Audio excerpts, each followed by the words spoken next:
Welcome to the Beltrami County Fairgrounds and the brand new Forestry Education Center. The fire tower was moved here in 2004, and 8-9 years later we finally got the money through donations and grants to build this building, the Forestry Education Center. In 2004 we moved the fire tower from Pinewood to here, and that move is a story unto itself, which will be told at a later date. Today we're going to take you on a short tour. We don't have all the displays inside the center right now, but it'll give you an idea of what to expect when you come out here during Fair Week. We are going to have a ribbon cutting ceremony Saturday, August 3rd at 11 o'clock in the morning. It'll probably be held on the Maryland Shutter stage in case of inclement weather. And then we'll come over here to cut the ribbon, and then it will be officially open. Our plan is to keep this open through Fair Week and into fall until the leaves fall off the trees.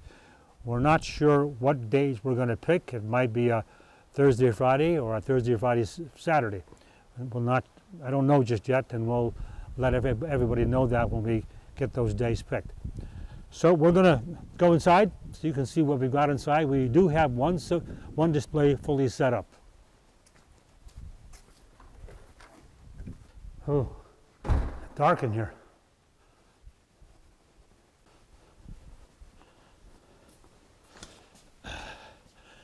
When you walk into the building, the first thing you're going to see is a beautiful wood countertop and a person to welcome you to the Forestry Education Center. We're trying to make this area look like it's 1950. So I had a Smith Corona typewriter for, I guess, 30 years. And I dug it up, and would you believe the ribbon still has ink in it? And we're able to type with it. So we have an old typewriter, and we have a 1950s telephone. You know, the dial part where you would dial the number, not push button. We're trying to give it that old character of a 1950 ranger station.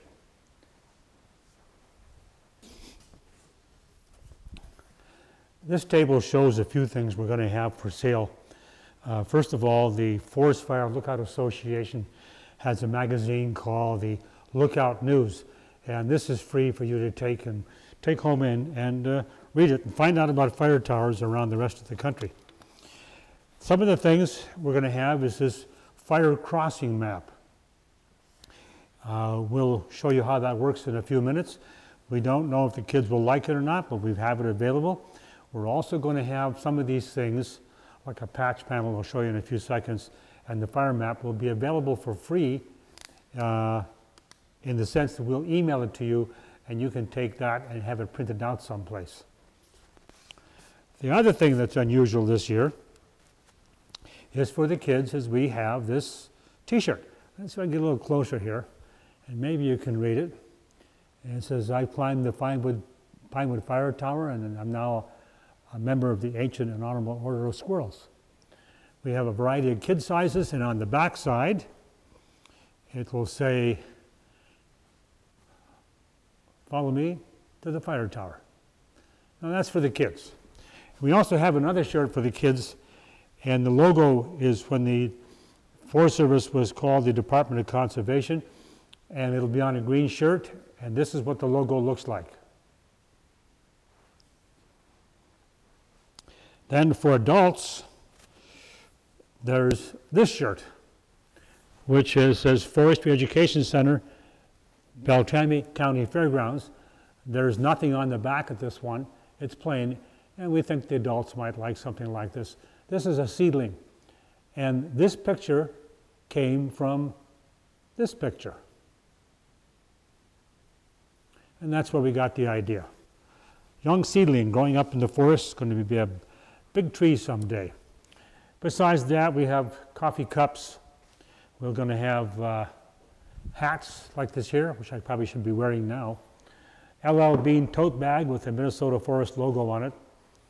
Some pins and patches and some decals and what else? Hang on, I got the board here. Well, I got this on We'll put this up on the screen. This shows the number of items that we're going to be having for sale here in the Fire Tower store.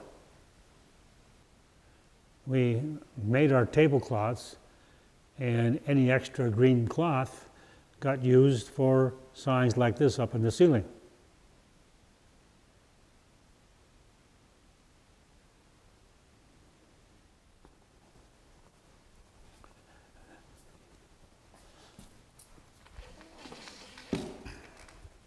Slide this back to make a little more room.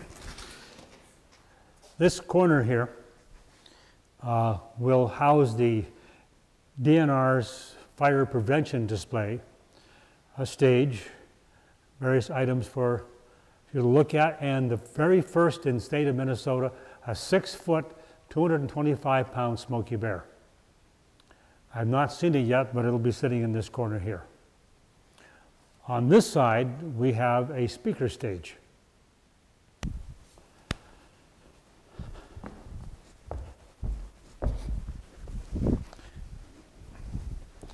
We have a tarp on here right now.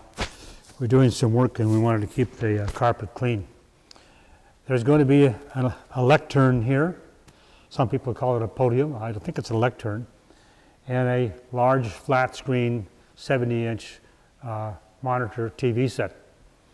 So a presenter can put his laptop on this lectern and do a presentation. Now, this wall was shaped 16 by 9 to fit into the new television standard. I thought, we could get a projector bright enough to fill this whole wall. But with the windows and the door open, it was just impossible. We'd have to get a very expensive machine, and that's not what we want to do. So we're going to use a flat screen TV.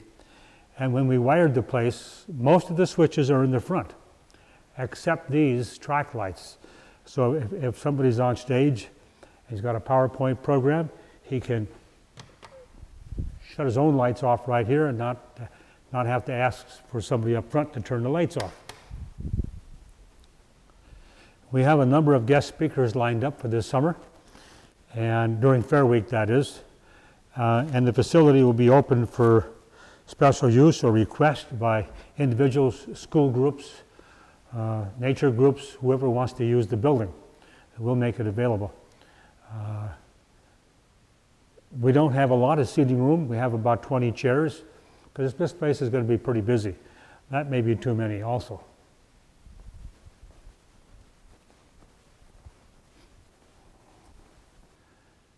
Now there are 2 speakers up on this wall, and if I pan the camera around to the other side, there's 1, 2, 3, and 4 speakers on this side, and 2 outside.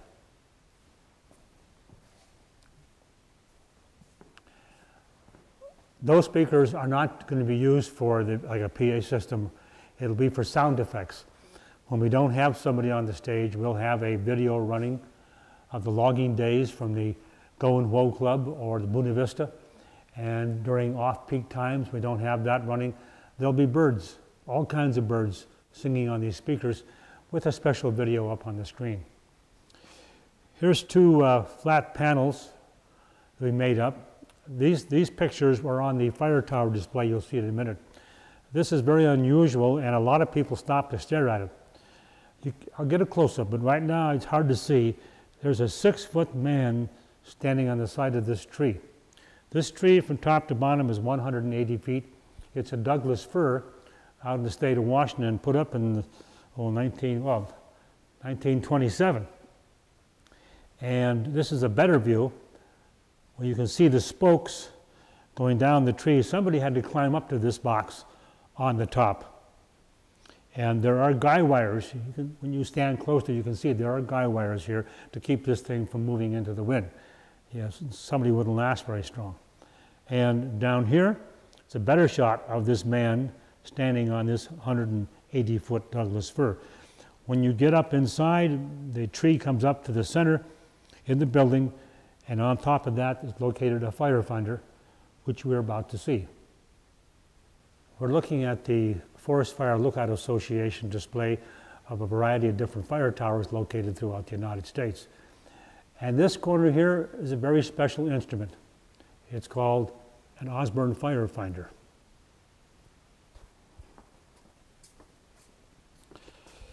These are pretty rare. They stopped making them a long way back when, but there is a company that's making these devices again, but they're pretty expensive. We'll get some close-up shots so you can see how this works. This whole mechanism is called a firefinder. There's a piece on the top that turns, and that's called an alidade. The explanation of the Osborne firefinder will be right above the display for you to read when you get here. In the meantime, let's take a close look at some things. Back in the early days, maps were not in color, they're in black and white. You may see some circles on here. These are compass roses for other fire towers. Our fire tower is located right in the center here. Now if I can swing this thing over, the alidade that is, it sticks, and I haven't bothered to loosen it up because I don't want 10,000 kids trying to turn this thing.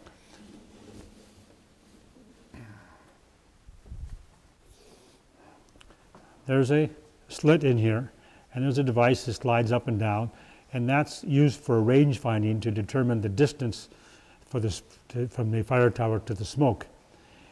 You basically look through the crack in here, turn my monitor out, and look through here at the other site on the other end. Now we'll turn that one around, if I can get it turned around here.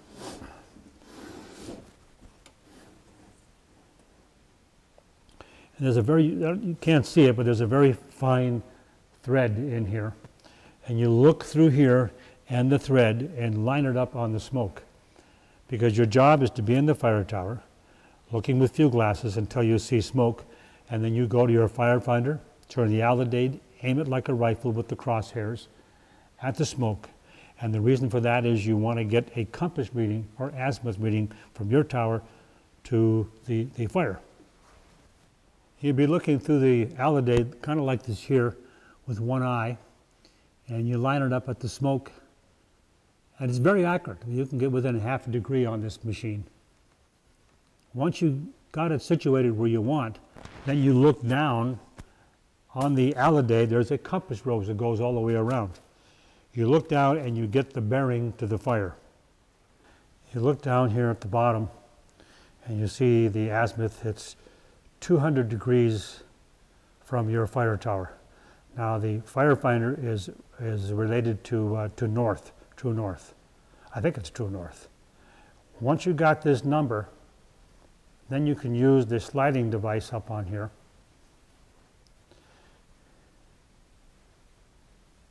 And I don't know how to use this part. I forgot how to do it, but it gives you a rough range distance from your fire tower to where the smoke is.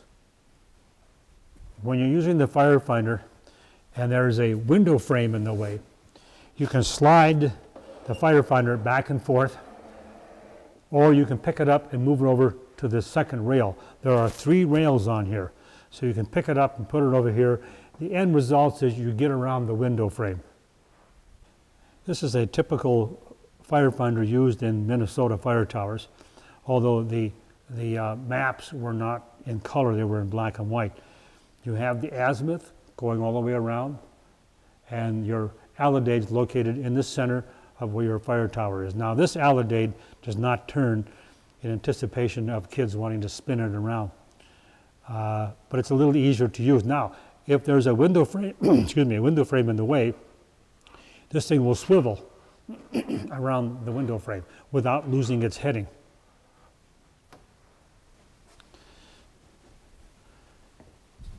Once I aimed my alidade at the smoke, there is a metal line right here, and you look down and see where the metal line is, and it says 200 degrees.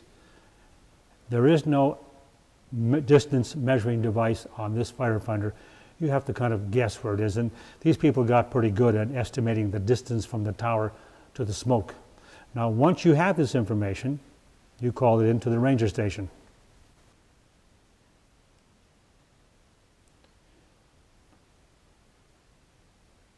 On the wall of the ranger station is a map in black and white. with a lot of circles on it, which is, they are compass roses from different fire towers.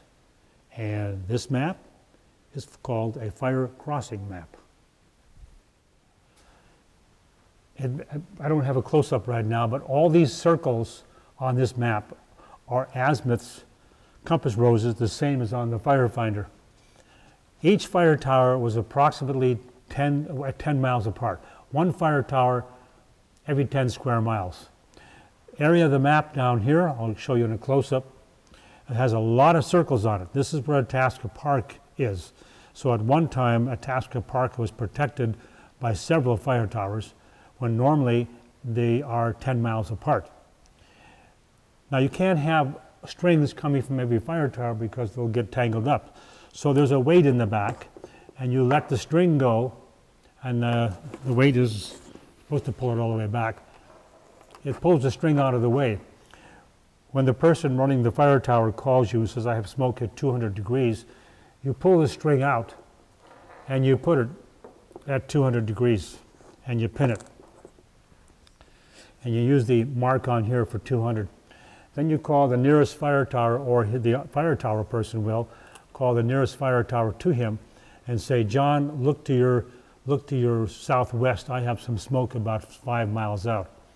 And John, using his firefinder and alidade, gets an azimuth and calls it into the ranger station. They pull the string out and put it on the heading that John says and run it across.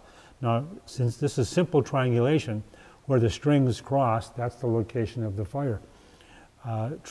Tri means three, so they'll use maybe 3 or 4 fire towers to pinpoint it.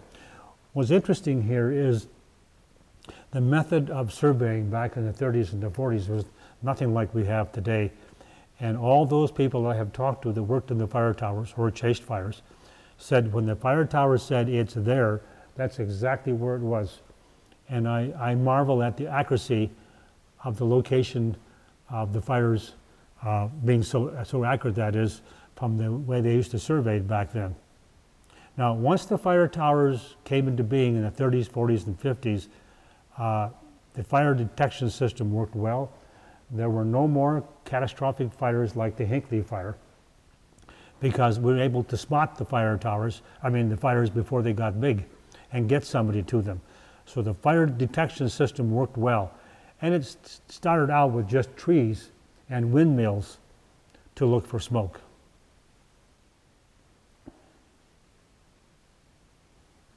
You're looking at Lake Bemidji. The fire tower was on the east side of the lake, and as of this date, the fire tower is gone. About 2 years ago, it was moved to the Boy Scout camp, Camp Wilderness, down by Emmaville, and it stands there today.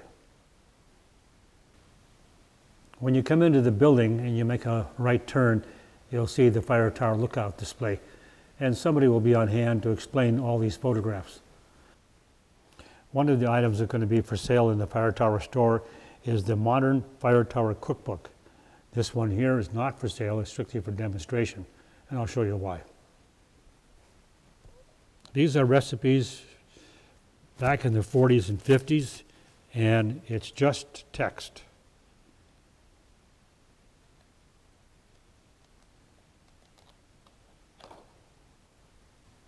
What was interesting about the old cookbook, as you look through it, there's the recipes I saw in there that said it called for 1 red spoon worth of whatever.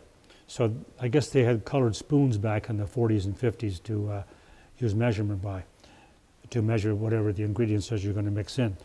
Now we'll go through this one a little bit. It's quite different.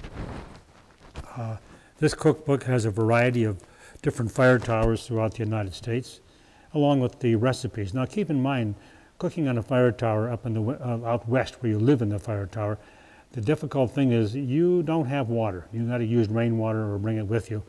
And some of the sites you had to walk to, so you couldn't bring water. So I suspect the recipes are made around that problem of no water available. Something else that's going to be available for the kids is what I call the Smoky Bear hat. It kind of looks like a Mountie hat from Canada. It's got the dents on the side and a great big wide rim that Smoky Bear wears. Now what you're going to do is put the hat on. I don't think Dad will do it because he'll probably feel funny wearing this thing. You put the hat on, and then you have a family member take your picture. And probably we'll do it in front of Smokey Bear. It will make a unique picture to email to somebody. And after they're done, then we wipe the brim out with alcohol, and the next person can borrow the hat and put it on and take a picture next to Smokey Bear. This 4-foot display that can roll around is an aviation map from the 1950s. I kept it for a long time, and the reason I kept it, the aviation maps showed fire towers and their location. Now you can't see it from there, we'll get a close-up. The red arrow points to a circle with a triangle in the middle, and that's a fire tower. The objective for aviators was you were supposed to be able to navigate by some of these fire towers. And as a pilot myself, it was a very difficult thing to do. They were hard to see unless you're right on top of them, looking down, looking at an angle, and you were low. They disappeared in the trees, into the forest. There's fire towers here, here, here, here, here, and they're scattered all over the place. And they don't have these fire towers depictions, I should say, on the aviation maps anymore. They took them all off, so this is the only map that showed where the fire towers were scattered around the Bemidji area.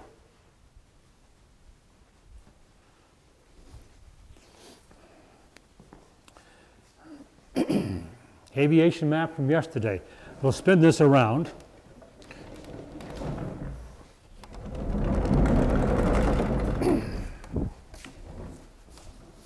And on this side, we have a very unusual firefinder map. This would be we've blown it up quite a bit bigger, but this would be a map that would be on top of the firefinder. And what's unusual about this is Mount Kineo, Maine, 1917 firefinder map with the mountains drawn on the edge perimeter. And this was used to identify the mountain name that the alidade was pointing at. On this perimeter here, you have, besides the azimuth on the edge, you have the names of all the mountains, and they're drawn on here completely. Now, somebody had to hand draw that back in 1917. And the reason for the drawing of the mountains is when you had the alidade pointing at the smoke, you would know which mountain you were looking at. And you can say, I have smoke over by Bruce Wilderness Mountain or so-and-so mountain by end of Moosehead Lake. Now this was probably in size, probably about 20 inches in size. We blew it up so you can see what it looked like. It's very rare, and I thought that you would like to see what a firefinder map from the state of Maine looked like when they have the mountains drawn on the perimeter. This is another fire crossing map, only this one is just for the Chippewa National Forest. At one time, there was about somewhere around 40 to 44 fire towers located in the Chippewa. Today, there's one at Black Duck, one north of Winnebagoche, one over by Pikes Bay, by Cass Lake, and I think there's one in the southern part of the Chippewa National Forest. I found this map when I was a kid back in the 1950s at the Chippewa National Forest office. There was a pile about this thick. And I asked if I could have a couple, and they said yes. I've lost one, but I kept one in the dark for 30 years, or 40 years probably. And the reason I kept it in the dark is so the colors wouldn't disappear. My father had told me, because he was in the printing business, that red is most susceptible to fading out in light. So I kept it in a box folded up. And when I retired and came back to Bemidji, I found it, dug it out, put it on some foam core, and we got it scanned.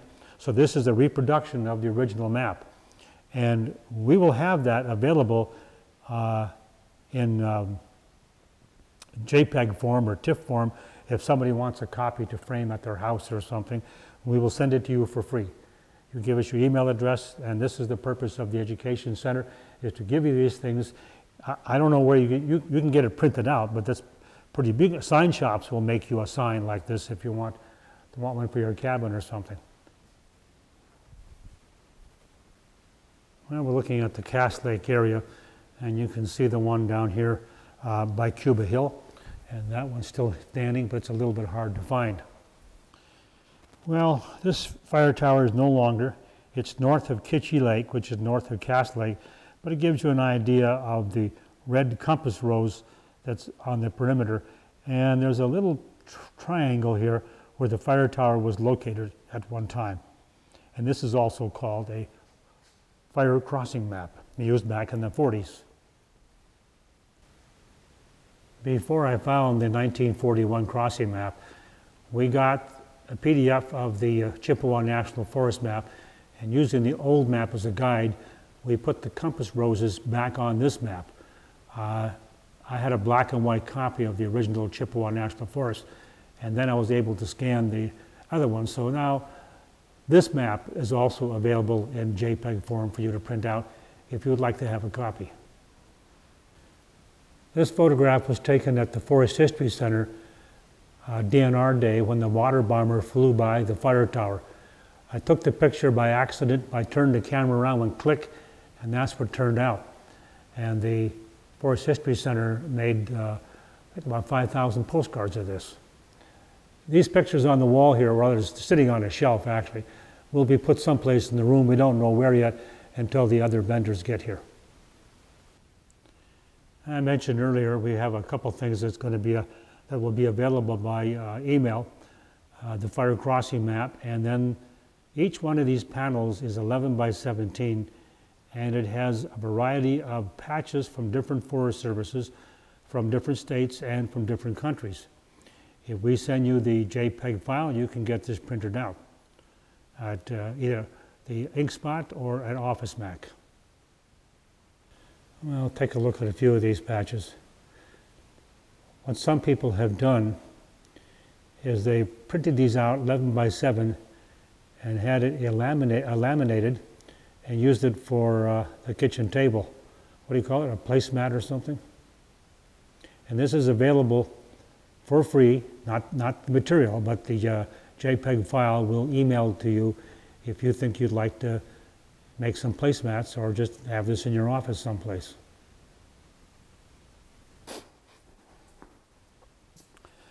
This large vinyl map is the same crossing map that you saw with the firefighter in the corner over here, only we made it 4 feet big.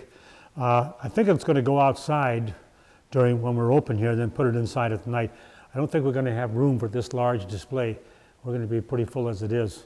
But it gives you a chance to get close and see the details of all the township range numbers and so forth, and where the fire tower was. Maybe there's a fire tower in your backyard at some point, and you think about it, but you're not sure. Well, you can come to this map here and see. Here's Lake Bemidji again, so it gives you some perspective of the area we're looking at. And oh yes, I got to get a close-up of this.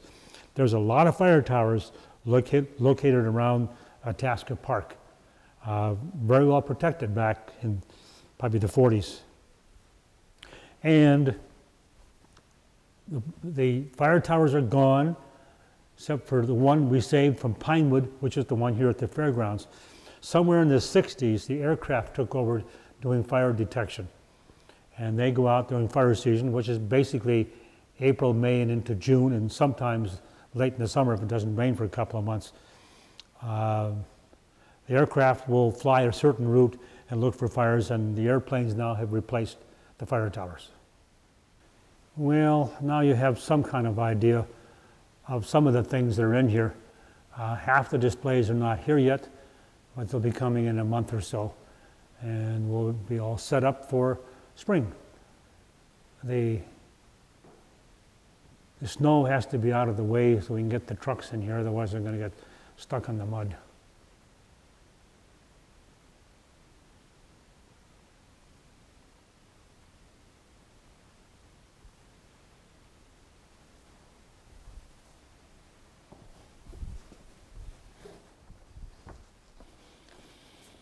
Oh, let's see.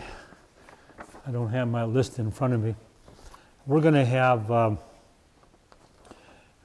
Forest Fire Lookout Association, U.S. Forest Service, DNR Fire Prevention, DNR Fire Suppression, the Go and Woe Club, Buena Vista logging area, and 1 or 2 more exhibitors will be in this building. I don't have my list in front of you. Well, that's a quick tour of what's here so far. It's not complete by any means, but it'll give you an idea of what we're going to have here at the fairgrounds. And I suppose we'll know during Fair Week what days we're going to have the store open here or the fire tower. You can call us at the fairground phone number. I don't have it in front of me, do I? No. You can call us at the fairgrounds. You can make an appointment or reservations to bring a group out here to tour the building, climb the fire tower, or do whatever. Sometimes there's camping groups that come out. Like the couple of years ago, the Scamp Campers group came out, and we made it a point to open up the fire tower for them. School groups can come out. We'll make arrangements, and that can be any time during the summer. Give us a call, and I'll do my best to get out here for you, so you have a pleasant afternoon, and you'll get some history and some knowledge about the forestry era in northern Minnesota. You know, I think that probably the main reason that most of us moved to the Bemidji area is probably because of the forests and the lakes. And without the forest, it wouldn't be the same. Many people have worked very hard in the past to keep our forests today and keep them from burning down. And there are many people in the DNR forestry branch that are doing that today and managing our forests for us. So this is a little bit of a tribute to those people and what they did.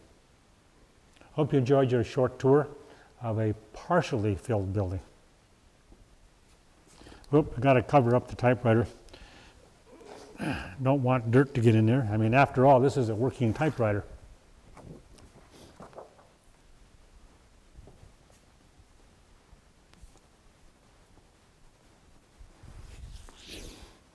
This panel board will be outside, and we'll write on here the various programs or guest speakers. So this will be outside, and you'll have some idea of the time and who the person is and what they're going to be talking about. Behind that wall we have storage for display material, and behind the other wall we have the cleaning material, electrical room, and the things we need to keep this place clean.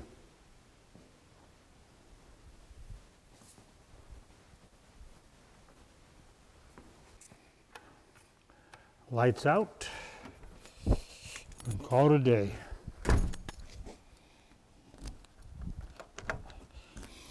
I thought we'd be planting grass here in the middle of April, and we've got 3 to 4 feet of snow piled up over here still, so it's going to be a late spring. We'll have a walk. We have concrete here, concrete over there. We'll have flower boxes on between both these posts or pillars. Vern will take care of that, and maybe a picnic table or 2 along the side next to the fire tower. It should be a nice complex. It took a lot of years to get phase 1, the fire tower, and phase 2, this building, in place here. It's almost complete. Come out and see when we're open.